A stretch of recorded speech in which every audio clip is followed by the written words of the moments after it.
हमारी संस्कृति, हमारे संस्कार सदा रहे हमारे साथ। भारत की पुरातन गाथाएं और महान संतों की वाणी। सब्सक्राइब करें तिलक कथाएं।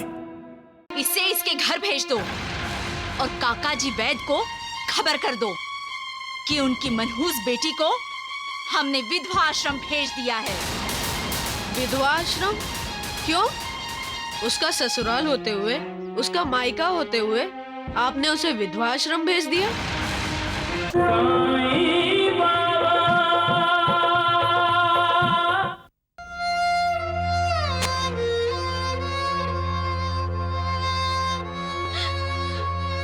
पिताजी, आपकी बेटी विधवा हो गई। पिताजी, आपकी बेटी विधवा हो गई।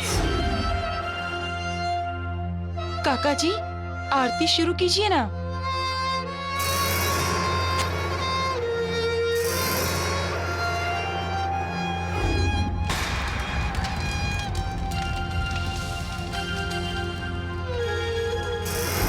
काका जी, कहाँ खो गए आप? जिस तरह अस्थियों का विसर्जन कराए, उसी तरह इस मनहूस का भी विसर्जन कर दीजिए।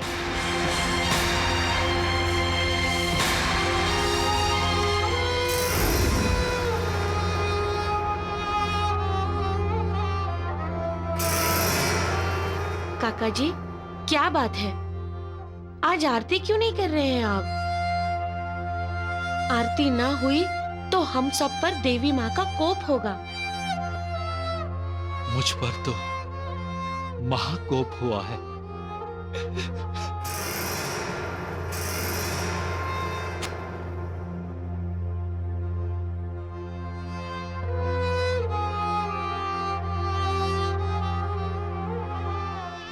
जय दुर्गा, जय माता, जय दुर्गा, जय दुर्गा, जय माता, जय माता, जय दुर्गा, जय दुर्गा, जय माता, जय माता, जय सिंह वाहिनी, जय असुर नाशिनी, सिंह वाहिनी, असुर नाशिनी, शैल सुजाता।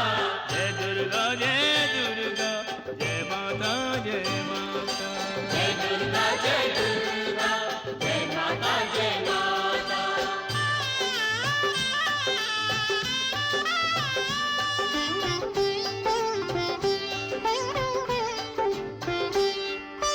आद्याशक्ति अजन्मा अभिनव रूप धरे, दिव्यायुध संयुक्ता भय दुख दूर करे।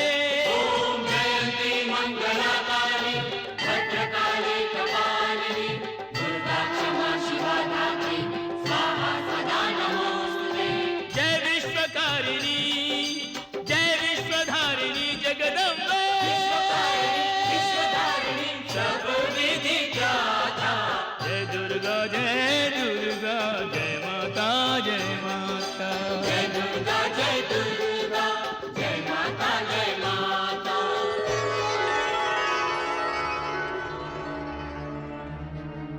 माँ, माँ,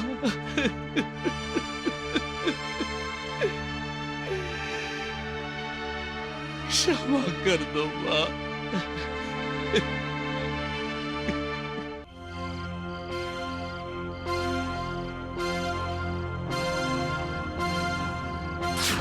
गुणप्पा, जी माँ जी।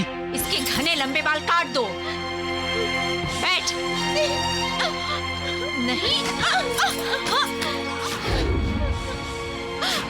चल ननन जी, पिताजी की बच्ची, चल चल निकल यहाँ ननन जी, चल। सुकन्या बेटी, क्या हुआ? आप चिल्लाए क्यों? आप हमें सोने देंगे या नहीं? बंद कीजिए ये रोना धोना। पता नहीं हमारी बेटी कैसी होगी। उसकी सास अपने बेटे की मौत के बाद बिल्कुल बदल गई है।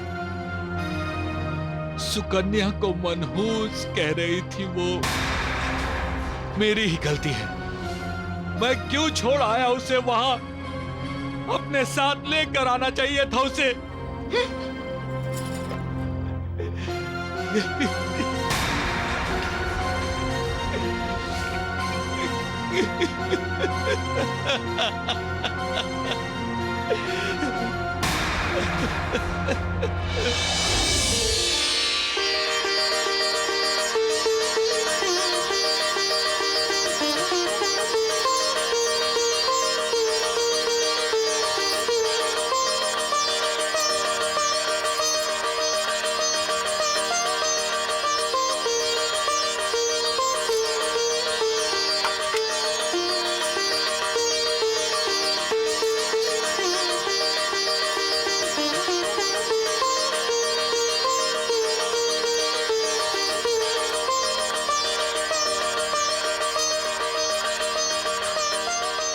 माँ, पिताजी, अब मुझे क्या करना होगा? तुम्हें अब अपनी दीदी की रक्षा करनी होगी। वो मालिक कभी भी अपनी संतान को बेबस, लाचार देखना नहीं चाहता। अगर उसके लिए दुनिया के सारे दरवाजे बंद हो जाते हैं तो एक नया दरवाजा खोलकर इंसान को आशा की नई किरण दिखा देता है। जब इंसान नाउम्मीद होता है तब वो अपने खेल से उसके दिल में नई उम्मीद जगा देता है। जब इंसान को लगता है कि उसका कोई नहीं है तब मालिक इंसान को जगाता है कि इंसान अकेला नहीं है, मालिक उसके साथ है। वो अपाहिजों की लाठी बन जाता है, बेसहारों का सहारा बन जाता है, अंधों की आंखें बन जाता है और निर्धनों के लिए लक्ष्मी बन जाता है। वो द्रौपदी के लिए श्री कृष्ण बनता है, प्रहलाद के लिए नरसिंह हो जाता है। उसकी लीला अगाध है। मालिक नारियल की तरह है, बाहर से कठोर, अंदर से कोमल। जब उसका कोई भक्त संकट में होता है तब वो अलग अलग रूपों में उसकी सहायता करने पहुंच जाता है। कभी वो पति बनकर, कभी पिता, कभी मित्र, तो कभी माता, कभी साईं, तो कभी भैया। माँ जी, नमस्ते। तुम कौन हो बेटे? आपने मुझे पहचाना नहीं माँ जी? नहीं। मैंने पहचान लिया। तुम गोपी हो ना? माँ, ये सुकन्या भाभी का छोटा भाई गोपी है। मैं दीदी से मिलने आया हूँ। कहाँ है मेरी दीदी? तुम अकेले आए हो? हाँ, मैं न पिताजी को बता कर आया हूँ न माँ को। कहाँ है दीदी? दीदी, दीदी। अशोक, इसे मेरी नजरों के सामने से तुरंत दूर करो। मैं नहीं जाऊंगा। मैं दीदी की रक्षा करने आया हूँ। दीदी को अपने साथ घर ले जाने आया हूँ। दीदी हर रक्षाबंधन पे मुझे राखी बांधती है।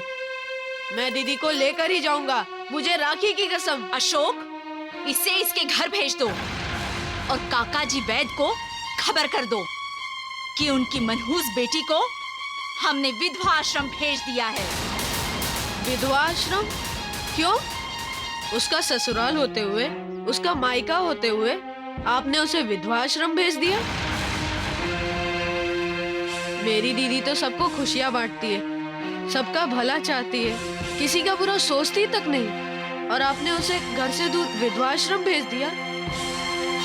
क्या आपने उसे अनाथ समझा? आप अच्छी औरत नहीं है माँ जी, आप दुष्ट हैं। अगर आपकी इस बेटी के साथ वही होता जो मेरी दीदी के साथ हुआ तो क्या आप इसे भी विधवा आश्रम छोड़ाती?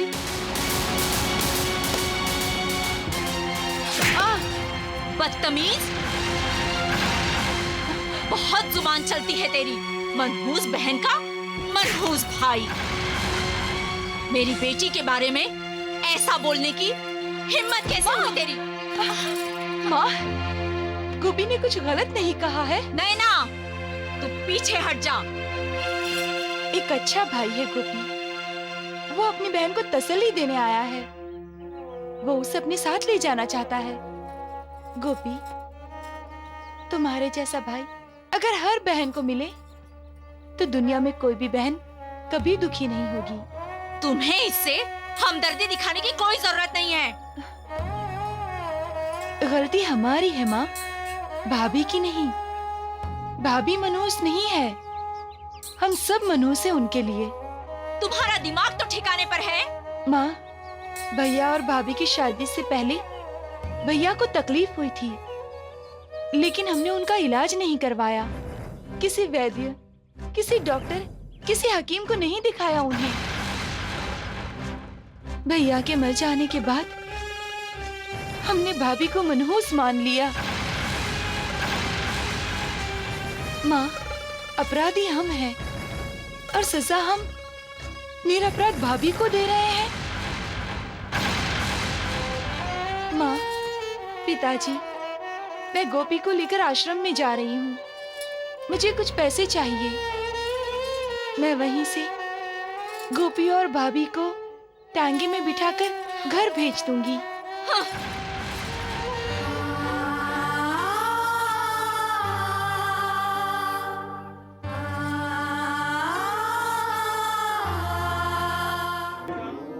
तुम कठोर भी हो, दयालु भी।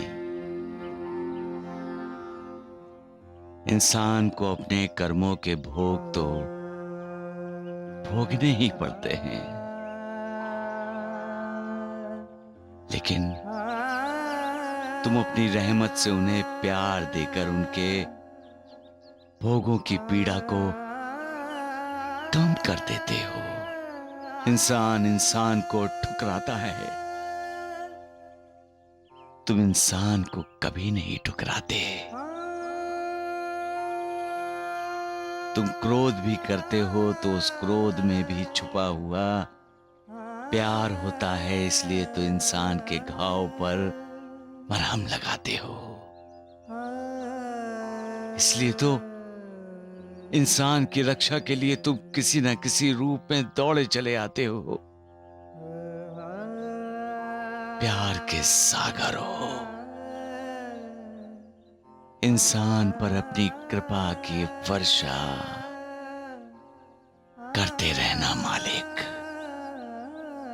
करते रहना, करते रहना।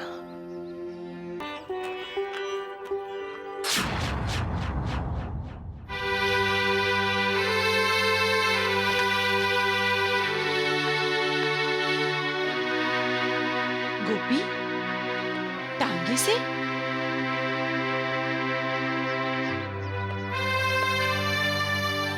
कहाँ गया था तू? गोपी, तुम्हारी माँ ने तुमसे कुछ पूछा है।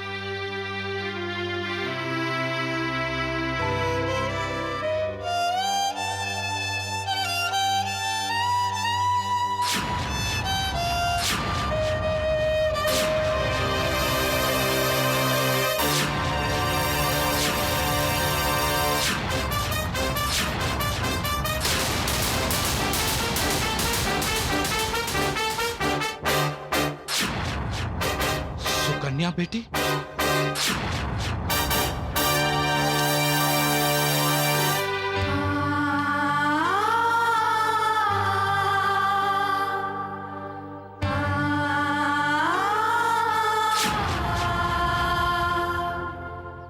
तेरी क्या हालत हो गई है बेटी? मैं तेरा गुनहगार हूं, मुझे माफ कर दे बेटी। मुझे माफ कर दे।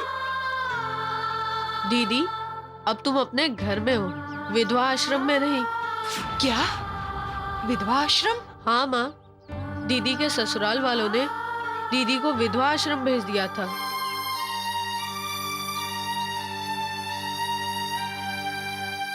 माँ, जब मैं आश्रम गया तब दीदी अकेली बैठी थी, उदास, बेजान सी, चुप।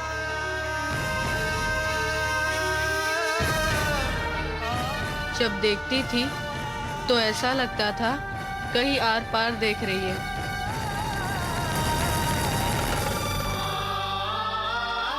लेकिन बेटी तो कुछ बोलती क्यों नहीं? पिताजी, दीदी ना आश्रम में मुझसे कुछ बोली, ना ही रास्ते में। मानो दीदी बोलना ही भूल गई हूँ। इसकी आंखों में तो पहचान भी नहीं है।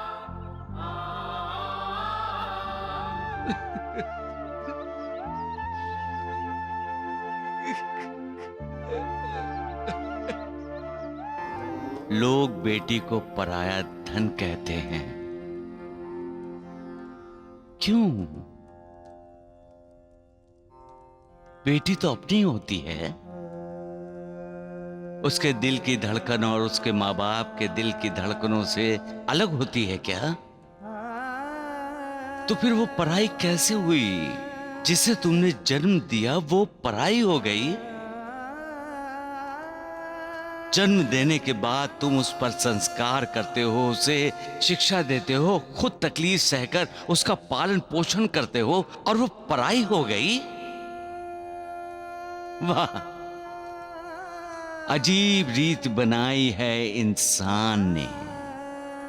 मजे की बात है, जन्म मां देती है, लेकिन बेटी का लगाव ज्यादातर अपने बाप से होता है। बेटी खुश तो बाप के कदम धरती पर नहीं टिकते, वो खुशी से उछलता है। और बेटी को जरा सी ठेस लगी तो आप बाप के होंठों से निकलती है। दर्द बेटी को होता है और आंखें बाप की भर आती हैं। किसी पराये के लिए कोई इतना व्याकुल होता है क्या? इसलिए बेटी, शादी करके ससुराल जाने के बाद भी माँ बाप के लिए पराई नहीं होती। पक्षी आकाश में उड़ते हैं, लेकिन उनका ध्यान, उनका मन उनके बच्चों की तरफ होता है। वही हालत बेटी के माँ बाप की होती है। चाहे बेटी ससुराल में है, माँ बाप का दिल उससे दूर नहीं होता। मायके में जो सुख माँ बाप अपनी बेटी को देते हैं, आशा करते हैं ससुराल में बेटी को उससे ज्यादा सुख मिले। लेकिन जब बेटी को उसकी ससुराल में सुख नहीं मिलता, जब बेटी ससुराल में दुखी होती है, तो बाप बेचैन हो जाता है। उसकी परेशानियां बढ़ जाती हैं। वो पूरे यत्न करता है, पूरी कोशिश करता है, अपना सब कुछ लुटा देना चाहता है अपनी बेटी की खुशी के लिए, क्योंकि बेटी उसका अपना खून है। वो पराई नहीं है।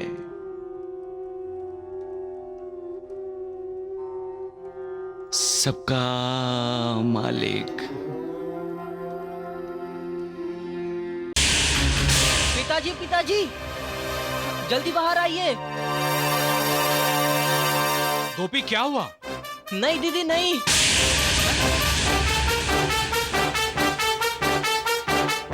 तुम कुएं के पास खड़ी क्या करने जा रही थी? पिताजी, मुझे लगा कि दीदी कुएं में कूदने जा रही है। आओ आओ आओ बेटी।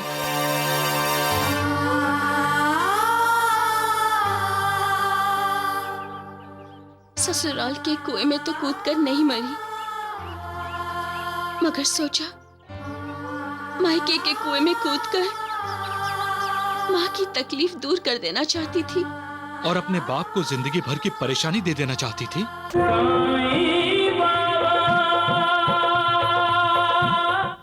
तुम्हें सुकन्या को घर लाने को किसने कहा था? इसमें कहने की क्या बात है माँ? दीदी है वो मेरी। ऐसे जवाब देते हैं अपनी माँ को? मार मार के हड्डी पसली एक कर दूंगी। अरे, तुमने बच्चे पर हाथ उठाया तो क्या करूं फिर? आपको और इसे मुसीबतों को गले बांधना अच्छा लगता है, मुझे नहीं। देखिए जरा कैसे बैठी है। अब मैं इस पर ध्यान दूं या अपनी घर गृहस्थी पर? सुकन्या हमारी बेटी है उषा। हमारी नहीं, आपकी। मेरी बेटी नहीं है वो, सिर्फ गोपी मेरा बेटा है। माँ माँ होती है उषा, माँ में कोई सौतेलापन नहीं होता। अपना ये प्रवचन मंदिर में जाके दीजिए, देवी के भक्त सुनेंगे इसे, मैं सुनने वाली नहीं। मुझे इस घर में सौतेली बेटी नहीं चाहिए। जब इसका ब्याह कर दिया हमने तो इसे अपने ससुराल में ही रहना चाहिए था। कहते हैं ना, ससुराल में लड़की की डोली जाती है तो अर्थी ही बाहर आती है। झूठ है, गलत है ये। बेटियों की अर्थी ही ससुराल से बाहर क्यों आएगी? जब वह ससुराल की दहलीज लांग कर खुशी खुशी अंदर आती है तो उन्हें वहां से बाहर जाने के लिए कोई शर्त क्यों? क्या ससुराल उसका नहीं? अरे बेटियां तो ससुराल में नई दुनिया का निर्माण करने के लिए जाती हैं, उन पर ये अन्याय क्यों? ये अत्याचार क्यों? ध्यान रहे, जब बहू बेटियां सुखी होती हैं तो खुशी होती है, तो घर सुखी होता है, ससुराल खुश होता है। बेटियों को भी अपने माँ बाप की, अपने मायके की याद आती है। अगर वो जाकर उनसे मिलना चाहती है तो उसमें गलत क्या है? उस पर कोई पाबंदी क्यों? बेटी चाहे मायके में हो या ससुराल में, हमें कभी उसे रुलाना नहीं चाहिए। हमारी बेटियों के आंसू अनमोल हैं, उनकी कद्र करनी चाहिए। कोई रोक नहीं लगानी चाहिए उन पर कि वो अपने मायके नहीं जा सकती। अरे बेटी वाले अपने अंदर झांक कर देखो, क्या तुम अपनी बेटी पर कोई रोक लगाते हो? तो फिर जो तुम्हारे घर की बहू है वो भी तो किसी की बेटी है, उस पर रोक क्यों? तुम्हारी सोच गलत है, इसे बदलो। इस सोच को बदलना ही होगा। हो सकता है मेरी सोच गलत हो, लेकिन सुकन्या जवान विधवा है। इसे घर में रखने का मतलब है आग को पल्लू से बांधना।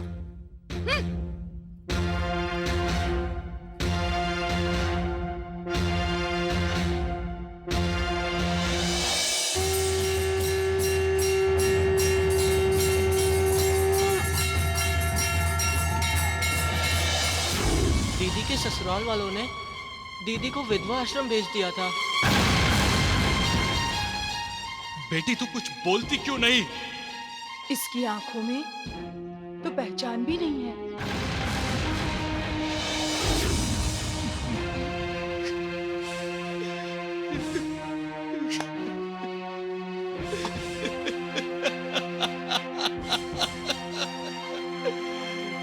क्या हो गया काका जी को? इनकी बेटी विधवा होकर घर लौट आई है।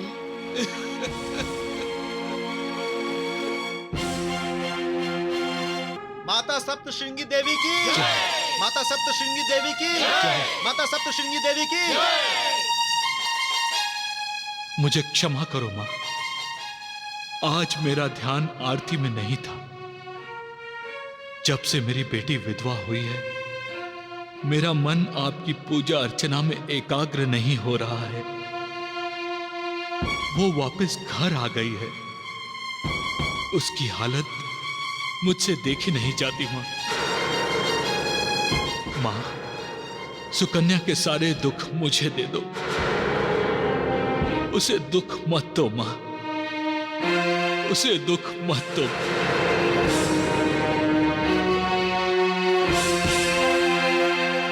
जो दूसरों के आंसू तो पोंछ सकते हैं, लेकिन उनकी आंखों से बहने वाले आंसुओं को नहीं रोक सकते, क्योंकि हर किसी का दुख, हर किसी की व्यथा अलग अलग होती है। फिर भी हम अपनों को दुखी देखकर दुखी होते हैं। उनका दुख दर्द महसूस करके उन्हें सुखी देखना चाहते हैं। भावनाओं के अधीन होकर मालिक से दुआ मांगते हुए कहते हैं कि उसका दुख मुझे दे दो, मेरा सुख उसे दे दो। लेकिन बाबा, ऐसा हो सकता है क्या? नहीं नानावली, नहीं।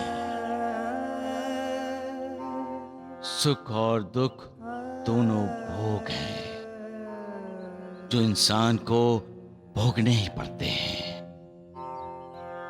एक के कर्मों का भोग दूसरा कैसे भोग सकता है नानावली? मालिक से प्रार्थना करके हम सिर्फ अपने आप को तसल्ली देते हैं, लेकिन किसी के दुखों का बोझ हम नहीं उठा सकते। हर किसी को उसके नसीब में आया हुआ दुख दर्द बर्दाश्त करना ही पड़ता है। जवान लड़की विधवा होकर घर आ जाए तो समझो माँ बाप के सुख चैन को आग लग गई।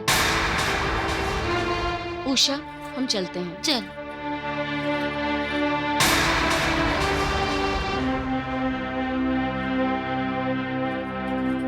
सुना तुमने लोग क्या सोचते हैं तेरे बारे में? किस जन्म की दुश्मनी निभाने आई है तू? अरे मैं तुमसे बात कर रही हूँ, बोलती क्यों नहीं? तुम तो मेरा जीना हराम कर दोगी। ये तो दीदी को तुम्हारे बारे में बोलना चाहिए माँ। क्यों नफरत करती हो इससे? आखिर दीदी ने तुम्हारा क्या बिगाड़ा है? चुप। मेरी दीदी तो भोली भाली सी है, फूल जैसी कोमल, हमेशा तुम्हें अपनी माँ ही मानती है, कभी कोई तकलीफ नहीं देती है तुम्हें। फिर भी तुम। तकलीफ तो तुम लेकर आए हो मेरे लिए। किसने कहा था तुम्हें इसे विधवा आश्रम से यहाँ लाने को? बोल, किससे पूछकर गया था तू इसके ससुराल? अरे मैंने तुम्हें जन्म दिया है, तुम्हारी इस दीदी ने क्या दिया है तुम्हें? बताओ, दीदी ने मुझे माँ का प्यार दिया है। क्या कहा तुमने? माँ का प्यार?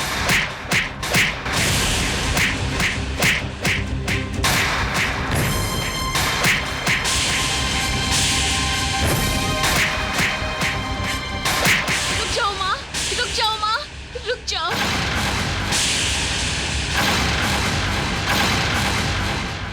मत मारो मेरे गोपी भैया को, मत मारो।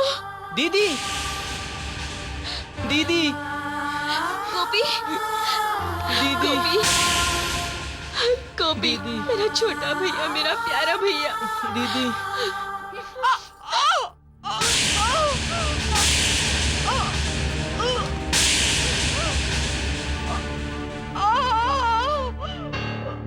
जो दूसरों का बुरा चाहता है, करता है, सोचता भी है, तो उसका बुरा होता ही होता है। इसलिए हर किसी की भलाई का सोचना चाहिए। ये जो जीवन दिया है ना, इसकी गाड़ी अच्छाई और बुराई के दो पहियों पर चलती है नानावली। झूठ और बुराई बहुत कोशिश करते हैं इस गाड़ी को रोकने की, लेकिन रोक नहीं पाते।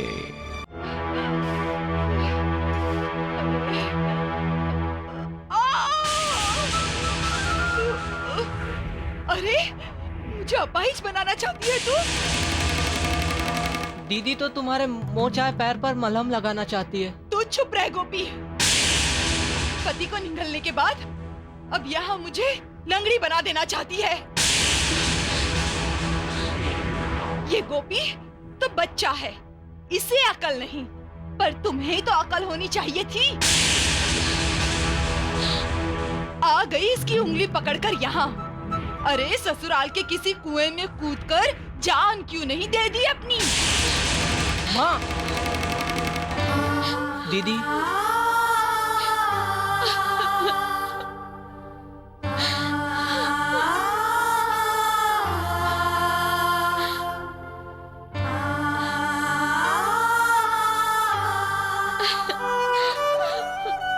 सुकन्या बेटी, तू ठीक हो गई? सदमे से बाहर आ गई तू? हाय!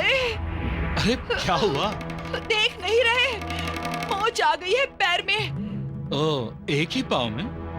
हाय, तो आप क्या चाहते हैं कि मेरे दोनों पैरों में मोच आ जाए? मैं चल न सकूं, मेरे दोनों पैर निकम्मे हो जाएं। अरे मैं तो ये पूछ रहा था कि तुम्हें मोच आई कैसे? कभी कभी तो मुझे आश्चर्य होता है कि दूसरों को दुख देने वाले को दर्द कैसे होता है। क्योंकि जो दूसरों को दर्द देता है उसका न्याय खुद मालिक करता है, और मालिक का न्याय बड़ा सीधा है। जैसी करनी वैसी भरनी।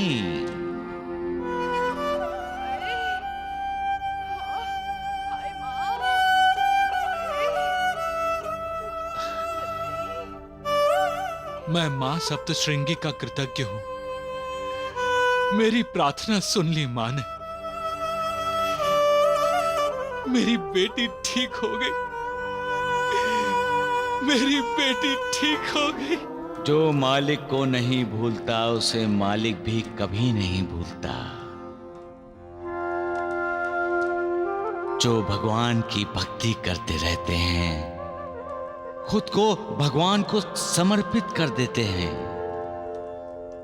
जो कभी किसी भी हालात में कभी भगवान को दोष नहीं देते, मालिक उन्हें शक्ति देता है कि वो अपने कर्मों के भोग बिना कष्ट के भोग लें। कर्म बंधन को स्वीकार करते हुए मालिक के कृपा आशीर्वाद से ही ऐसे भक्त न दुख में विचलित होते हैं, न सुख में उत्तेजित। सबका मालिक एक। अरे सारा दिन आराम करने के लिए विधवा होकर मायके आई है क्या? अरे ससुराल के किसी कुएं में कूदकर जान क्यों नहीं दे दी अपनी? पति को निकलने के बाद अब यहाँ मुझे लंगड़ी बना देना चाहती है।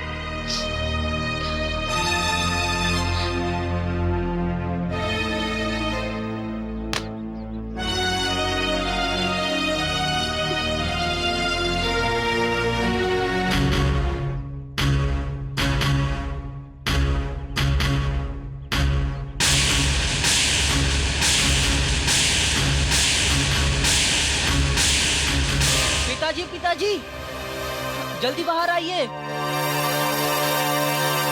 गोपी क्या हुआ? नहीं दीदी नहीं।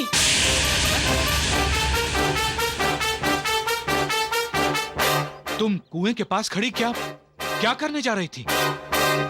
पिताजी, मुझे लगा कि दीदी कुएं में कूदने जा रही है।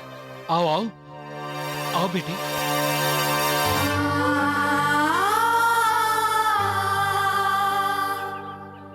ससुराल के कुएं में तो कूदकर नहीं मरी, मगर सोचा मायके के कुएं में कूदकर माँ की तकलीफ दूर कर देना चाहती थी और अपने बाप को जिंदगी भर की परेशानी दे देना चाहती थी। तुम ऐसा कुछ भी नहीं करोगी जिससे मैं जिंदगी भर अपने आप को अपराधी समझता रहूं। माता सप्तश्रृंगी सब ठीक करेंगी। जिस लड़की ने शादी के कुछ दिन बाद ही अपने पति को खो दिया हो,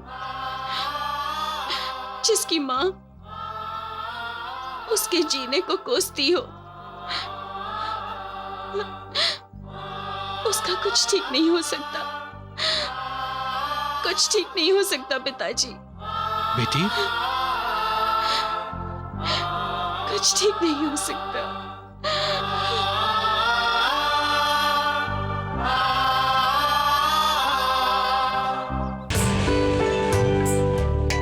पिताजी, पिताजी, उमाकांत भैया आए हैं।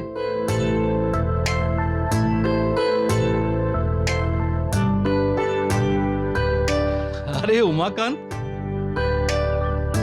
वहां क्यों खड़े हो? आओ आओ।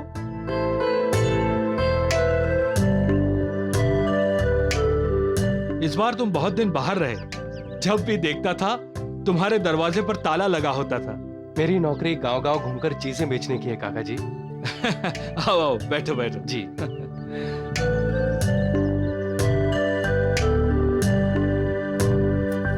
खूब पढ़ाई हो रही है गोपी?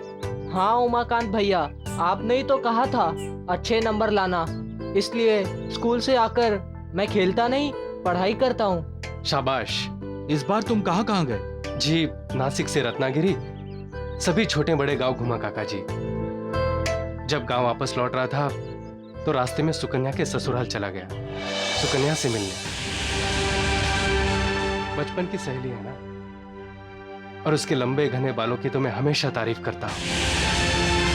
उस वक्त मेरे पास बालों के तेल की एक शीशी बच गई थी, सोचा कि सुकन्या को देता चलूं।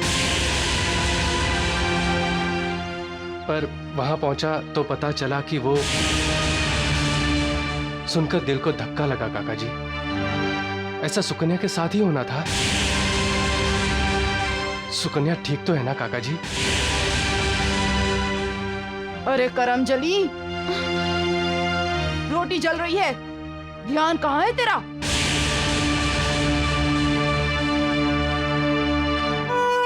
सुकन्या कहाँ है काका जी?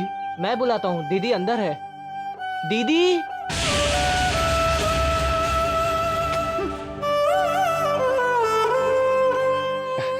नमस्ते काकी। उमाकांत, इस वक्त सुकन्या तुमसे नहीं मिलना चाहती। मैं समझता हूँ काकी, उसकी हालत मैं समझता हूँ।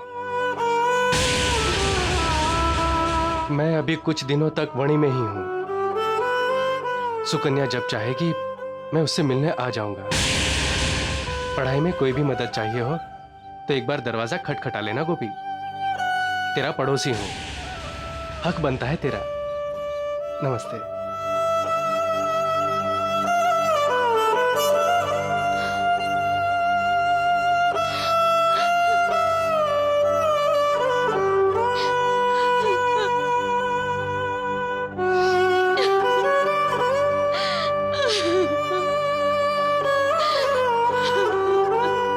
इंसान जब सोचता है कि उसके दुखों का कभी अंत नहीं होगा, तब उस मालिक का दिल पिघलता है और वो संकेत करता है कि सुख उस इंसान का इंतजार कर रहा है। हिम्मत मत हार, उठकर दुखों का सामना कर। सुख का स्वागत करने के लिए तैयार हो जा। ये मत समझ सारी दुनिया तेरे खिलाफ है। कोई एक है जो तेरा साथ देने के लिए बेताब है। कोई है जो तेरा दुख दर्द बांटना चाहता है। कोई है जो तेरी जिंदगी के अंधेरे में खुशियों के दीप जलाना चाहता है। ये मत भूलो कि मालिक दयालु है और कोई दुख में साथ दे न दे, मालिक सदा हमारा साथ देता है। दुनिया चाहे सारे दरवाजे हमारे लिए बंद कर दे, वो हमारे लिए एक दरवाजा जरूर खोल देता है। इसलिए मालिक की भक्ति करो। वही एक है जिसकी कृपा से हमारी सारी मुश्किलें आसान हो जाती हैं। सबका मालिक एक।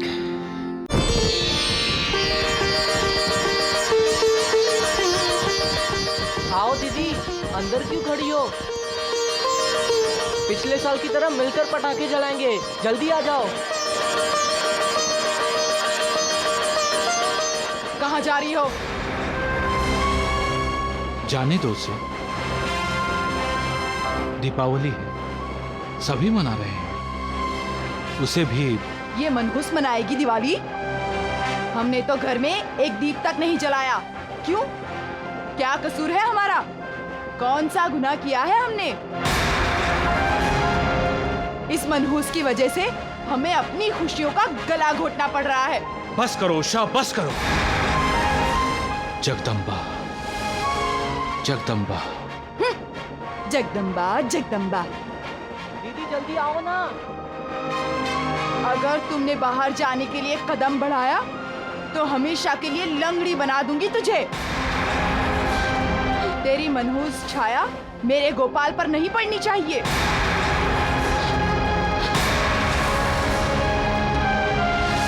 हम दीपावली का त्योहार मनाते हैं मनहूस सायों को दूर करने के लिए। हम दीप जलाते हैं अंधेरे को हटाने के लिए। ये अंधेरा क्या है? अंधेरा हमारा अतीत है, हमारा बीता हुआ कल है। अंधेरा हमारी जिंदगी में घटी हुई अशुभ और बुरी घटनाएं हैं, हमारी बुरी यादें हैं जिन्हें हम भूलना चाहते हैं। अंधेरा हमारी लाचारी है, मजबूरी है, हमारी कमजोरी है, हमारी निराशा है। और उजाला हमारा भविष्य है, हमारी आशा है, हमारे सपने हैं जो हम पूरा करना चाहते हैं। उजाला हमारी तरक्की की निशानी है, हमारी शक्ति है, मालिक का आशीर्वाद है। सूर्य अस्त होता है तो सारी दुनिया अंधेरे में डूब जाती है और सूर्यास्त होते ही दुनिया का उद्धार हो जाता है। तुम भी उद्धार करो, उद्धार करो उन बदनसीब लोगों का जिनकी जिंदगी पर अतीत की अशुभ छाया पड़ी है। दूसरों का भला करोगे तो तुम खुद सूरज की तरह तेजस्वी बन जाओगे और दूसरों की निराश जिंदगी में आशा की किरण बिखेर दोगे और मालिक तुम्हारी झोली खुशियों से भर देगा। सबका मालिक एक। माँ, दीदी कहाँ है? क्यों? दीदी क्यों चाहिए तुम्हें? दीपावली मनाने के लिए। गोपी, तेरी दीदी रसोई घर में है, जाओ उसे ले जाओ और उसकी उदास जिंदगी में खुशियों के दीप जलाओ। जाओ।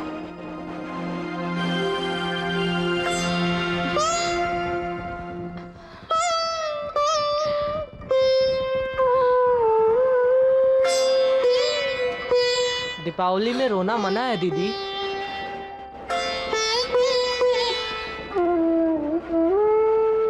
अगर तुम रोगी तो मुझे भी रोना आ जाएगा। तुम मुझे हंसते देखना चाहती हो ना? तो हंसो, हंसो।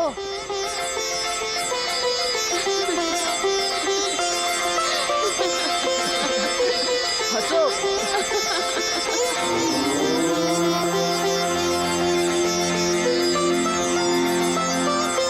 ये दीप रोशनी देने में किसी का पक्षपात नहीं करता,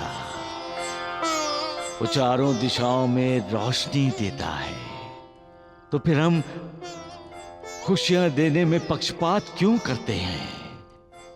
ये मेरा है, वो मेरा नहीं है, ये भावना हमारे मन में क्यों जागती है? हमें तो दूसरों के आंसू पोंछने चाहिए, उन्हें गमों के अंधेरों से निकालकर रोशनी में लाना चाहिए। दीपावली का त्योहार केवल तुम्हारी अपनी खुशियां मनाने के लिए नहीं है, बल्कि बाकी सबको भी अपनी खुशियों में शामिल करने के लिए है। जो हंसना भूल गए हैं उन्हें हंसाने के लिए है, जो समाज से दूर गए हैं उन्हें फिर से समाज में लाने के लिए है। जब हम दूसरों को खुशी देते हैं तो मालिक खुश होता है। जब हम दूसरों पर कृपा करते हैं तब हम मालिक की कृपा के भागी बन जाते हैं। तो इस दीपावली पर दूसरों की जिंदगी से गमों का अंधेरा दूर करो, खुशियों के दीप जलाओ, जिंदगी से हारे हुए लोगों को हंसी दिलाओ, उनके होठों पर हंसी के फूल खिलाओ। कल्याण होगा तुम्हारा।